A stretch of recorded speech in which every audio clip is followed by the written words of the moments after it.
You ask Tiger to solve. This deals with linear equations with one unknown. The final result is x equals -2. Let's solve it step by step. Simplify the expression.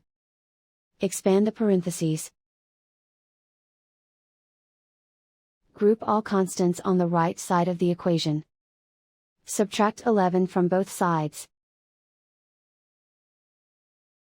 Simplify the arithmetic.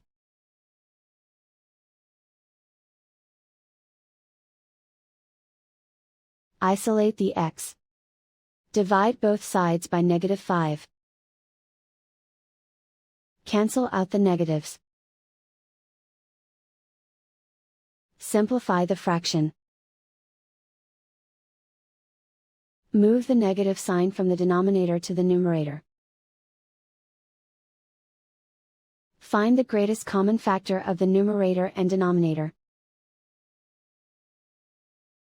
Factor out and cancel the greatest common factor. And so the final result is x equals -2.